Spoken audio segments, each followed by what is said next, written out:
The night was darker than usual on the edge of the colony world. A storm raged across the barren landscape, shaking the walls of the small human outpost. The wind howled like a living creature, carrying sand and sharp fragments of rock against the metal structures. Lights flickered inside the maintenance cabin where Ethan lived. He had been stationed here for 6 months, repairing power lines and keeping the colony's energy supply stable. Ethan was used to storms, but this one felt different. The power grid groaned, and even the reinforced glass rattled. He tightened his jacket around himself and tried to distract his mind with an old book. Outside, thunder rolled across the valley, echoing like distant cannons. Every sound made him think the roof might tear away. He sighed and told himself he had lived through worse nights, but then something unexpected happened. At first, Ethan thought he imagined it, the hiss of the door seal breaking. The storm made so much noise that a normal sound would be lost. But this was sharp and clear. He turned his head quickly, heart pounding. The door had opened, just a crack at first, then wider, letting in a rush of cold air and dust. He jumped to his feet, thinking maybe one of the colonists had run to his cabin for shelter. Instead, it was not a colonist. A figure slipped through, the doorway moving fast as if afraid the storm would pull her away. She pushed the door shut behind her with trembling hands, and the hiss of the seal returned as the lock clicked in place. Ethan stood frozen, staring. It was a woman, or at least she looked like one. Her features were not human. Her skin was smooth and pale, with faint glowing lines running along her neck and arms like natural markings. Her hair was long, dark, and wet from the storm, clinging to her shoulders. Her eyes were large and bright, reflecting the dim lights of the cabin in a way no human eyes could. She looked young, fragile, and completely out of place inside a human dwelling. Before Ethan could speak, before he could even ask who she was, the strange woman stumbled forward. She was shivering badly, her lips pressed tightly as if holding back pain. Without a word, she crawled onto his small bed in the corner of the cabin. She pulled his blanket around herself, curling into it as if she belonged there. Ethan's mouth opened, but no words came out. His brain struggled to catch up with what his eyes were seeing. An alien had just walked into his cabin, climbed into his bed, and wrapped herself in his blanket, all within the span of a few seconds.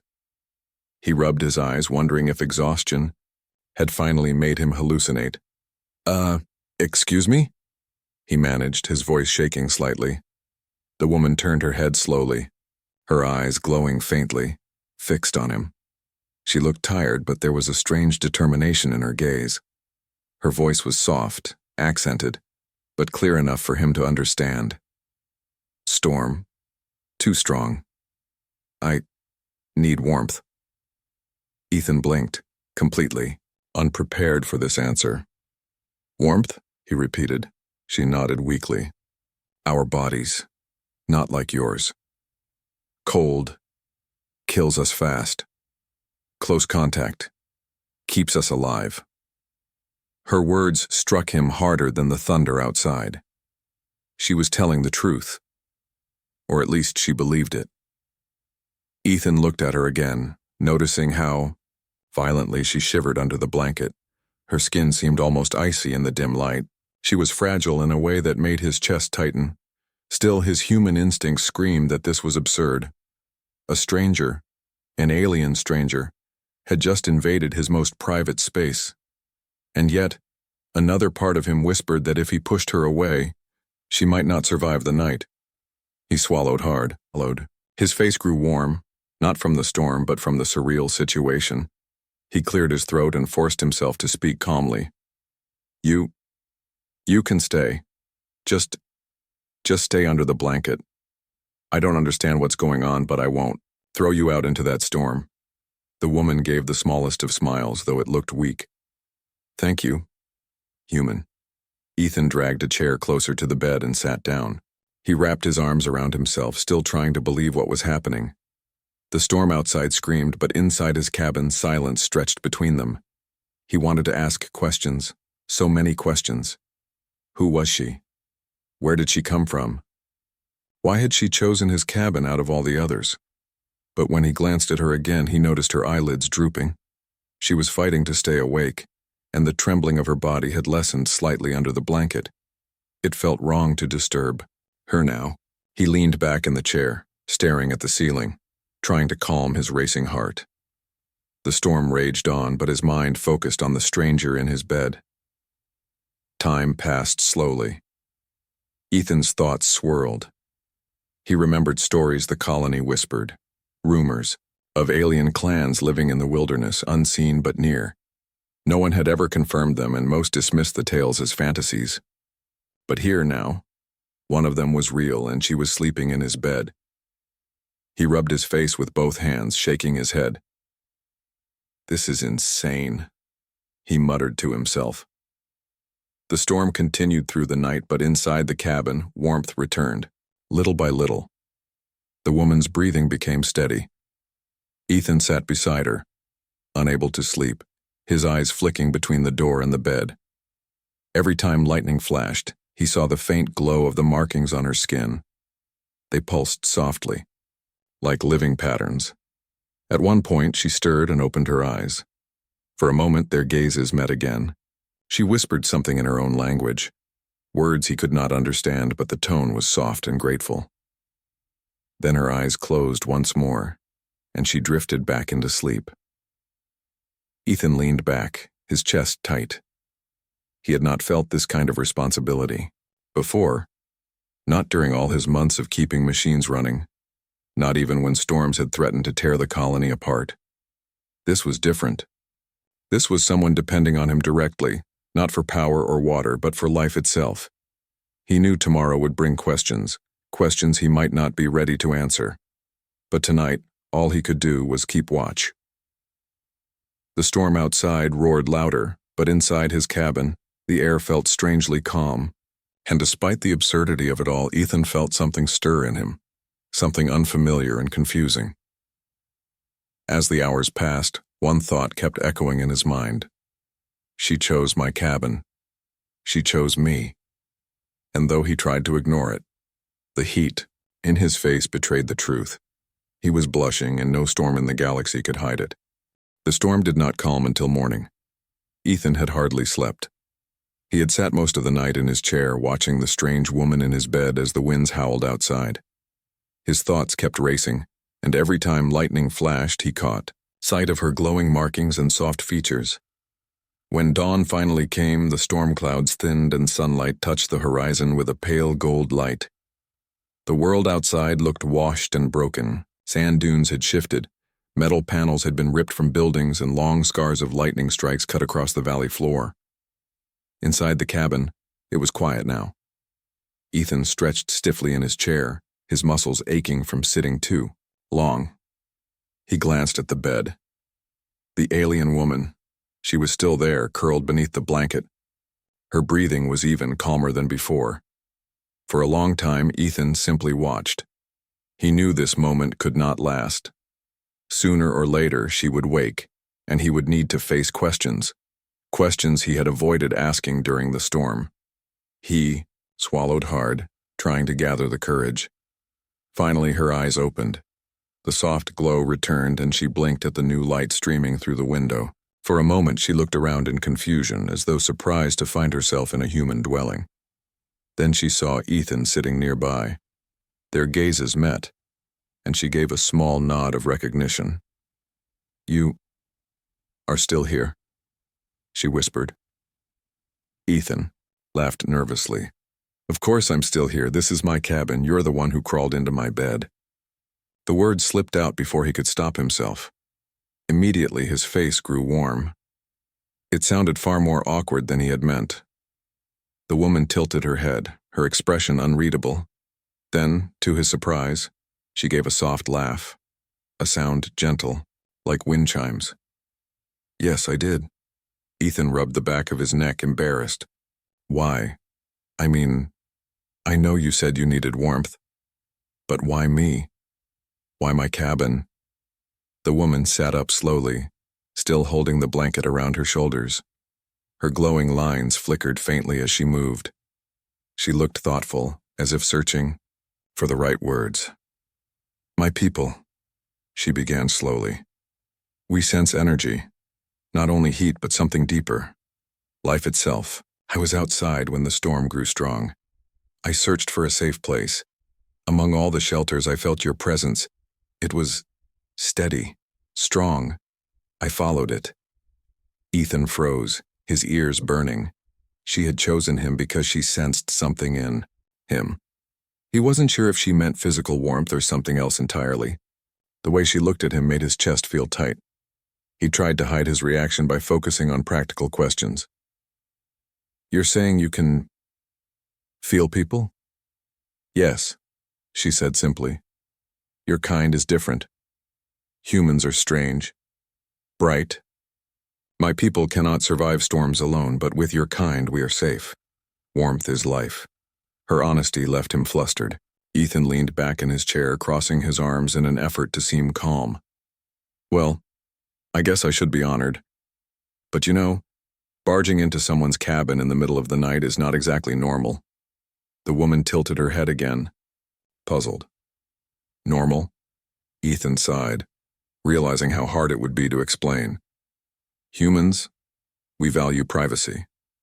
We don't usually climb into someone else's bed without asking first." Her eyes widened in sudden understanding. "Ah, I see. That is why your face changes color." Ethan blinked. "What?" She raised a slender hand and pointed at him. "Your skin, red here." She gestured at her own cheeks. "That means discomfort? Embarrassment?" He groaned and buried his face in his hands. "Great. Not only do you break into my cabin, but you also notice when I'm blushing." The woman chuckled softly. "Blushing, yes. That word." Ethan peeked through his fingers, feeling both annoyed and strangely amused. She was far too calm about this. Her tone carried no shame, no teasing, only simple observation. That made it even harder for him to stay composed. "All right," he muttered, lowering his hands. "You clearly know more about me than I know about you. What's your name?" She hesitated, then spoke carefully as if testing the word. "Lyra." "Lyra," Ethan repeated, letting the sound settle in his mind. "I'm Ethan." She nodded once. "Ethan, I remember." He frowned. "Remember? From when?" "I have seen you before," she admitted. "From distance. You work with machines. Always alone. Storm or sun, you continue." "My people." "We noticed." Ethan's jaw tightened. The idea that someone had been watching him without his knowledge sent a chill down his spine. But when he looked at her again, her expression was not threatening. She seemed more curious than anything, as if she admired what she had seen. "Why watch me?" he asked cautiously. Her eyes softened. "Because you do not stop. Even when danger comes, you continue. That is rare." The words hit him harder than expected. He had never thought of himself as special. He was just a maintenance worker, keeping systems running so the colony could survive. But to her, it meant something else. Ethan rubbed his face again, trying to hide another blush. "You're making me sound more important than I am." Lyra tilted her head, studying him. "You do not see yourself clearly, but I do." Her directness left him speechless. He shifted in his chair, desperate to change the subject before he embarrassed himself further. "So, your people, where are they? Why haven't we seen you before?" Lyra's smile faded slightly. She looked down at her glowing markings, tracing them with her fingers. "We stay hidden. Many do not welcome us. We are weak in storms. Others call us fragile, easy prey. So we live in secret." Ethan felt a pang of sympathy. "That sounds hard." She shrugged gently. "It is our way. But sometimes we take risks. Like last night." Their eyes met again, and Ethan quickly looked away. His cheeks burned hotter. He busied himself by standing and pouring a cup of water, though his hands shook slightly. You want some?" he asked awkwardly. Lyra nodded. "Yes, thank you." He handed her the cup, their fingers brushing briefly. Even that small touch made his chest tighten. He sat back down, forcing himself to focus. The rest of the morning passed slowly. Ethan asked careful questions, and Lyra answered as best as she could. She spoke of her clan, how they moved with the seasons, how they avoided contact with outsiders. She explained that storms were their greatest fear, for without shelter and warmth, they could not survive. Each answer made Ethan feel more protective. At the same time, every direct look she gave him left him blushing. She seemed to notice but never mocked him. To her, his reactions were just fascinating. Finally, as the sun climbed higher, Lyra set down the empty cup and looked at him seriously. "I must go soon. If my people know I stayed, they will worry." Ethan felt a strange twist in his chest. He wanted to argue, to ask her to stay longer, but he only nodded. "I understand." She stood, still wrapped in his blanket. For a moment, she hesitated, then leaned slightly closer. "You kept me alive, I will not forget." Her words were soft, but they carried weight. Then she stepped back, leaving the blanket neatly folded at the edge of the bed. When she opened the door, the sunlight poured in, bright and clean after the storm.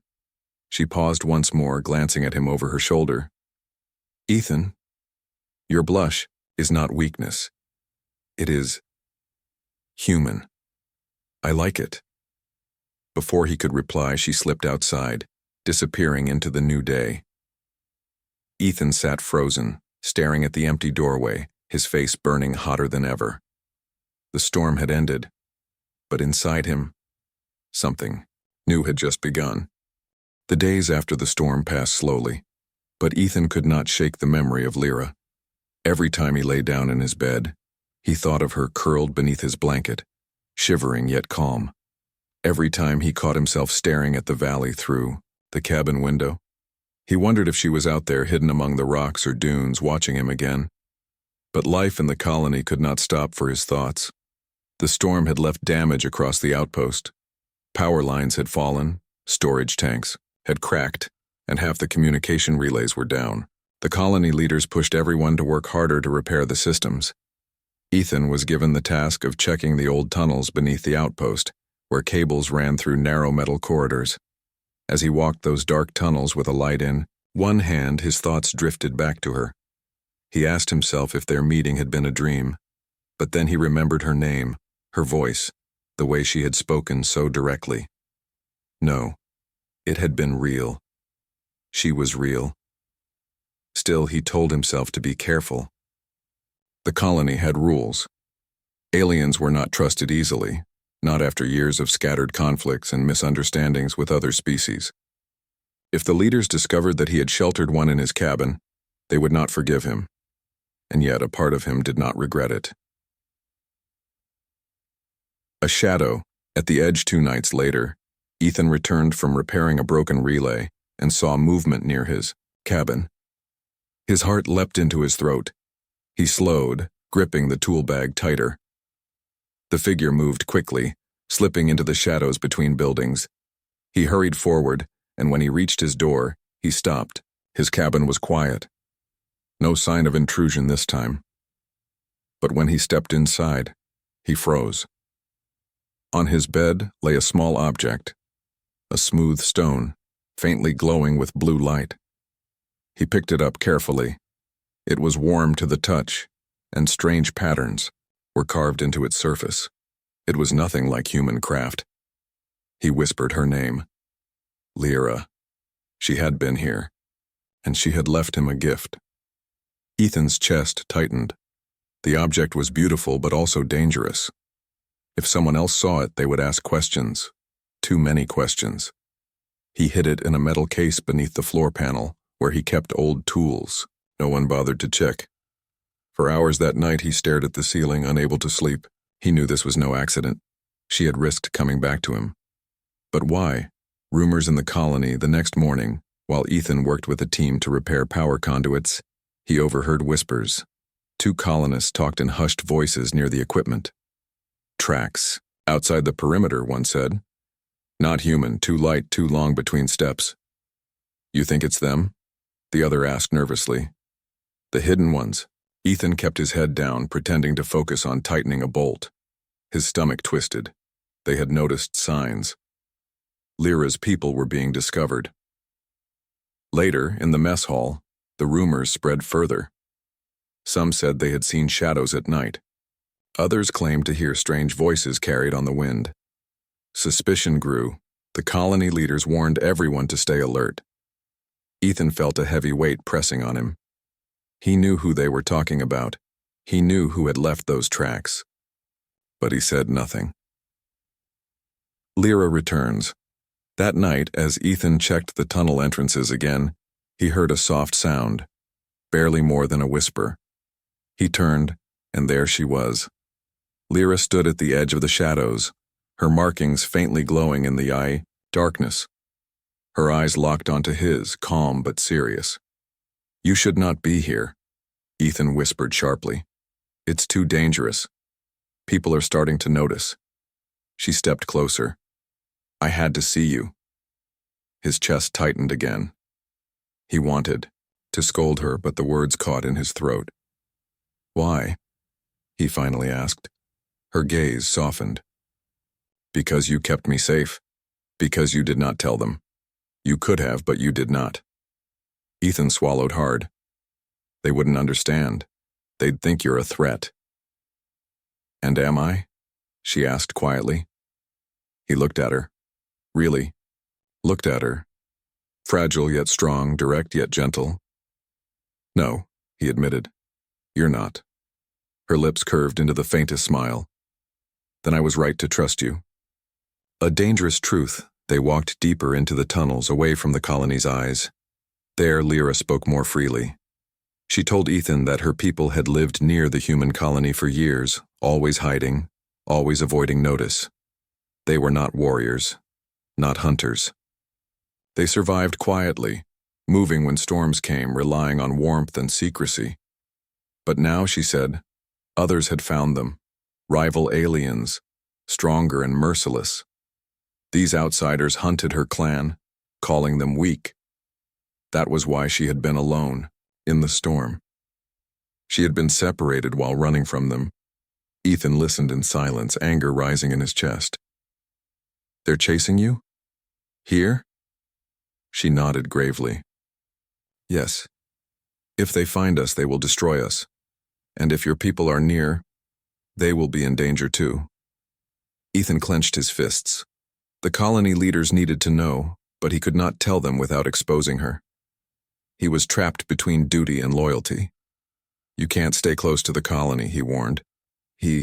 If they connect you to me," she touched his arm gently, stopping his words. "Ethan, I am careful, but I needed you to know the truth, because I trust you." The warmth of her touch spread through him, and he felt his face grow hot. He looked away quickly. "You shouldn't trust me so easily." "But I do," she said firmly. "The secret kept." When he returned to his cabin that night, Ethan felt more conflicted than ever. He hid his feelings under the same tired face he always wore, but inside his mind spun. Lyra's people were real. They were hiding nearby. And now he knew they were being hunted. If the colony found out, panic would spread. Worse, some might hand her over to protect themselves. But when Ethan thought of her soft laugh, her honesty and the gift she had left him, he knew one thing for certain. He could not betray her. He lay down in his bed, staring at the ceiling. The storm was gone, but another kind of storm was building, one of secrets, suspicion, and danger. He whispered her name again in the darkness. Lyra. And though he tried to calm himself, his cheeks grew warm, his heart racing as if she were still beside him. The following days grew tense in the colony. The storm had passed, but whispers remained. Colonists still spoke of shadows beyond the fences, of strange tracks in the sand that no human could leave. The leaders doubled the patrols, ordering guards to watch the skies and outer perimeters more carefully. Ethan tried to act normal, but every word he overheard filled him with unease. He knew what they feared. He knew who they were really close to discovering. His hands shook whenever he worked, with the repair crews, and he found himself glancing often toward the horizon, hoping but also dreading to see her again.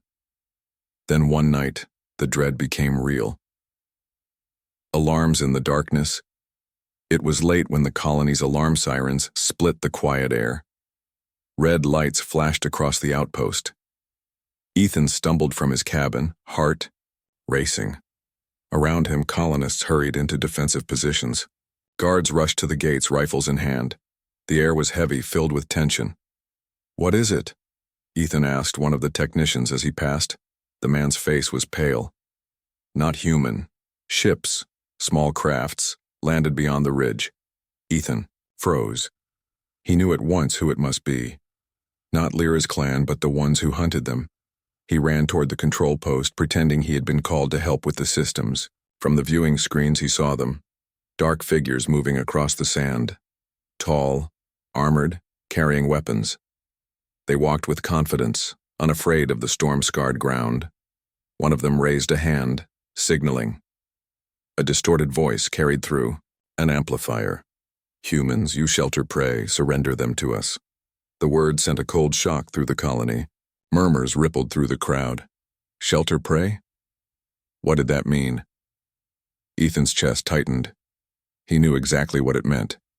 Lyra's people. Pressure from within. The colony leader, a stern man named Director Halvern, stood at the gate. "We shelter no one," he called back firmly. "This is human land. Leave, or we will defend ourselves." But the aliens did not retreat. Instead, they spread out, surrounding the ridge. Their presence was a silent threat. Inside the command building, arguments broke out. Some colonists wanted to stand firm. Others whispered in fear, asking if perhaps it was true. Had someone sheltered outsiders? Was that why these hunters had come? Ethan kept his mouth shut, but his stomach turned. He could feel suspicion growing like fire. If anyone discovered Lyra had been in his cabin, he would be finished. And worse, she would be delivered to those merciless hunters. That night, unable to sleep, Ethan slipped into the old tunnels with a lantern. He hoped she was there. He needed to find her. In the shadows, sure enough, she appeared, stepping silently from the darkness. Her glowing markings were dim, as though she were trying to hide her presence. But her eyes still held the same calm fire. "They are here," she said softly. Ethan nodded grimly. "I saw them. They're demanding the colony give you up." Her face tightened. "Not only me. My people. They know we hide near this place." Ethan gritted his teeth. "What will they do if they find you?" "They will enslave us. Or worse." Her voice trembled for the first time. He clenched his fists. "Then I won't let them." Lyra tilted her head, studying him. "You are one man, Ethan. They are many." He looked at her steadily. "One man with knowledge of these tunnels. One man who knows the machines better than anyone else. Sometimes that's enough." For a moment, her eyes softened. "You truly are strange, human. You blush at simple words, but you stand against armies without fear." He felt his face heat up again, but shook his head. "I'm afraid. But fear doesn't mean I'll run." The decision. The next day, the hunters grew bolder. They stepped closer to the colony, gates, weapons ready. They demanded again, louder this time, for the humans to give up the fragile ones. Inside, Director Halvern grew suspicious. He ordered searches of the colony. Every cabin, every storage unit was checked for signs of alien presence. Ethan's heart nearly stopped when soldiers approached his cabin. But the floor panel held firm, and the small glowing stone he had hidden remained unseen. Still, he knew it was only a matter of time before someone grew too curious. That night, Halvern called a meeting. "We cannot allow war," he said grimly. "If these outsiders demand prey, then we must ensure none are hiding among us. If any of you know something, now is the time to speak." Ethan sat silently, his hands tight around his knees. No one spoke. But he felt the eyes of some colonists sweep across the room, searching for guilt. He left quickly after the meeting, his heart pounding. He knew what he had to do. He could not let suspicion grow stronger. He had to protect Lyra before someone betrayed her. Flight through the tunnels. That night, Ethan returned to the tunnels. Lyra was waiting, her face pale, her hands shaking slightly. "They are searching harder, I feel it. My people are frightened." Ethan nodded. "Then we move you out. There's an old maintenance tunnel that leads to the far ridge. Hardly anyone remembers it. I can take you there. It will keep you hidden from the colony and from them." Lyra's eyes widened. "You would risk this for us?" "Yes," he said firmly. "Because you trusted me when no one else would." Her gaze lingered on him, soft but deep, and for a moment, he forgot the danger around them. Then she nodded. "Show me the way." Together they crept through the tunnels. Ethan used his lantern sparingly, guiding her with his memory of every bend and corner. The tunnels groaned under old metal, but they held. At one point, as they paused to listen for patrols above, Lyra whispered, "Ethan, why do you do this? Why do you help me?" He hesitated, feeling his face heat again. "Because I couldn't stand seeing you hurt. Because when you came into my cabin that night, something changed. I don't know how to explain it, but I know I can't let them take you." For a moment, her hand brushed his arm. "Then you are my shield," she whispered. His heart pounded, and he forced himself to keep walking before his face betrayed just how much her words had struck him. The ambush, but danger was never far. As they neared the far ridge, the sound of heavy boots echoed down the tunnels. Shadows moved ahead. The hunters had found an entrance. Ethan cursed under his breath, pulling Lyra into a side passage. They crouched low as armored figures marched. Past, he thought quickly. If they were trapped, they would be found. But he knew the tunnels better than the hunters. He spotted an old power relay embedded in the wall, wires still connected to the main grid. "Stay behind me," he whispered. Before the hunters could advance further, Ethan yanked open the panel and rerouted the current. Sparks flew, and with a roar, the lights in the tunnel overloaded. A burst of energy crackled through the metal floor, forcing the hunters to retreat with shouts of alarm. Smoke filled the passage. Lyra stared at him wide-eyed. "You turned their strength against them." Ethan coughed, wiping his face. "Just a trick with old wiring, but it worked." She touched his hand briefly. "You are not only strong, you are clever." He tried to respond, but the warmth in her eyes left him speechless. Standing against the storm by dawn, they reached the far ridge. The hunters had been driven back, but not defeated. The colony still faced danger, and Lyra's people were still in hiding. As they looked out at the endless desert, Ethan realized the truth. His life as a simple repairman was gone. He was now part of something larger, something dangerous, but also meaningful. Lyra stood beside him, the rising sun lighting, her glowing markings. She looked at him with quiet gratitude. "You risked everything for me, for my people. Why?" Ethan met her gaze, his cheeks burning but his voice steady. "Because you're worth it." Her eyes softened, and for a moment, the chaos of the world fell silent. But in the distance, he could already see the hunters regrouping. The battle was far from over. The first rays of sunlight stretched across the desert ridge, painting the sand in shades of orange and gold. Ethan stood with Lyra beside him, watching the hunters regroup in the distance. Their dark silhouettes moved like shadows across the horizon. They had been delayed, not defeated. Ethan's chest tightened. He knew the colony could not face these invaders alone, and Lyra's people could not hide forever. Something had to change. He turned to her. "We can't keep running. If they keep pressing closer, they'll destroy your clan and threaten the colony too." Lyra lowered her gaze, her glowing markings dim in the morning light. "My people are not fighters. We hide, we endure. But if we face them, we will break." Ethan shook his head firmly. "Not if we face them together. Humans and your people, side by side. We have defenses, and I know the systems better than anyone. If we combine that with your knowledge of how they fight, we have a chance." Her eyes searched his, full of doubt, but also hope. Would your people agree to this? They'll have no choice, Ethan said, determination in his voice. If the hunters keep pushing, the colony will be destroyed whether we act or not. We have to take a stand. Convincing the return to the colony was not easy. Guards eyed Ethan suspiciously when he came back, dust-covered and exhausted. Director Halvern demanded an explanation for why he had been outside the perimeter during the night. Ethan could feel the weight of every gaze in the command hall, and then he did what no one expected. He told them the truth. He spoke of the hidden clan, of Lyra, of the hunters that sought to capture them. Gasps echoed through the hall. Some colonists looked horrified, others furious. Halvern's face hardened. You admit you sheltered one of them? You brought risk upon us all? The director thundered. Ethan's voice shook, but he did not back down. If I hadn't, she would have died in the storm. And if we give her up now, it won't stop the hunters. They won't stop until they take everything. Her people, and maybe us too. We can either face them divided or fight together.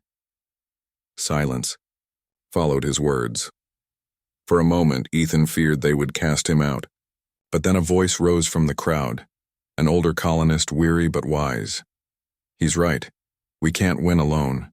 If these hidden people have survived storms and hunters this long, maybe they're worth standing with. Others began to murmur in agreement. Slowly, suspicion gave way to reluctant acceptance. Halvern still looked unconvinced, but at last he gave a stiff nod. Very well, bring them here. If they will fight with us, then we will see if their lives are worth the risk. Ethan let out a breath he hadn't realized he was holding. It wasn't full trust, but it was a chance. The clan revealed. That night, Ethan guided Lyra and her people into the colony through the tunnels. For the first time, the colonists saw them clearly. Fragile-looking, yes, but graceful. Their glowing markings shimmered softly like starlight. The youngest clung to their elders, wide-eyed with fear of the humans. Whispers filled the courtyard, but no one attacked. The hunters outside had forced them into this uneasy alliance. Lyra stood at Ethan's side as her people were gathered. She looked nervous, yet proud. They are afraid, she whispered to him. So am I, Ethan admitted. But fear can be strength if we face it together. Her eyes lingered on him, and for a moment the noise of the crowd faded. Then she nodded. Preparing for battle. The next 2 days were a blur of work. Ethan coordinated with engineers to reinforce the colony's defenses. He used the old power tunnels to set traps, hidden circuits that could unleash bursts of energy, just as he had done before. Meanwhile, Lyra's people shared what they knew about the hunters. They revealed weak points in the enemy's armor and patterns in their movement. Though they had never been warriors, their knowledge was sharp, born from years of surviving pursuit. Humans and aliens worked side by side. Suspicion remained, but necessity bound them together. And slowly, trust began to grow. At night, when the work was done, Ethan and Lyra would meet by the edge of the colony wall. They spoke quietly, away from the others. You risked everything. When you told them the truth, she said one evening, her voice gentle. I couldn't hide you forever, Ethan replied, and I didn't want to. They needed to see what I saw. Her gaze softened. And what do you see, Ethan? He hesitated, his cheeks burning. Someone worth fighting for. Her lips curved into a faint smile, and she looked away, as if hiding her own blush. The attack on the third night, the hunters came. The ground shook with the force of their landing crafts. Armored figures advanced across the sand, their weapons glowing in the darkness. The colony sirens wailed, but this time, the humans did not panic. They stood at the walls, weapons ready, with Lyra's clan beside them. The hunters called out again, demanding surrender. But Halvern, standing on the wall, raised his voice. You will find no prey here, only resistance. The battle began. Bolts of energy streaked through the air. The colony's defenses roared to life. Ethan, deep in the tunnels, pulled levers and rerouted power. Hidden charges exploded beneath the sand, scattering the enemy's formation. Above, Lyra's people used their strange senses to guide the humans, warning of enemy movements before they could strike. They were not warriors, but they became shields, protectors guiding the fight. At one point, a breach opened in the wall. Hunters poured through and chaos erupted. Ethan rushed to the surface, wielding nothing but a wrench and his determination. He fought desperately, using every trick he knew. Blinding lights, collapsing barriers, anything to slow them. In the heat of the battle, Lyra appeared at his side. Though she carried no weapon, her presence gave him strength. Together they turned the tide, holding the breach until reinforcements arrived. The hunters, caught off guard by the unity of humans and Lyra's clan, faltered. At last, with heavy losses, they retreated into the desert night. The colony had survived. Aftermath, when the dust settled, cheers rose across the colony. For the first time, humans and Lyra's people stood together not as strangers but as allies. Director Halvern, grim but respectful, approached Ethan. "You were right," he admitted. "Without them, we would have fallen. You've given us a future, engineer." Ethan nodded, too exhausted to respond fully. His gaze sought only one face, Lyra's. She approached quietly, her glowing markings soft in the night air. "It is over. For now," she said. "For now," Ethan agreed. "But we made it through. Together." Her eyes shone with emotion. "You risked everything, Ethan. Not just for me, but for all of us. My people will never forget." He swallowed, his face warming again.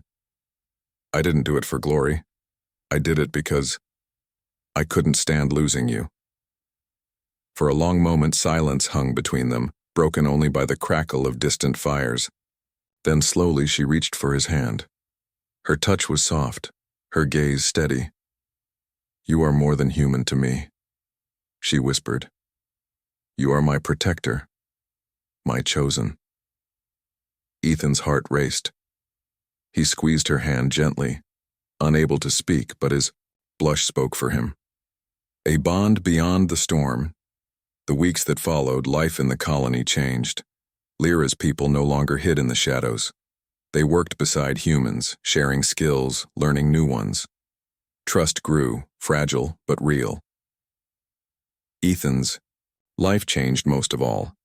No longer just the quiet engineer, he was seen as the one who had bridged two worlds. Yet to him, the greatest change was personal. At night, when the colony slept, he would sometimes sit with Lyra on the ridge, watching the stars. She would tease him gently about his blush, and he would laugh, embarrassed but happy. The storm that had once forced her into his cabin had become the spark of something greater, an alliance, a friendship, and perhaps something even deeper. And though danger still lingered in the galaxy, Ethan no longer felt alone. For he knew that when the storms came again, she would be there beside him, and he would always be there for her.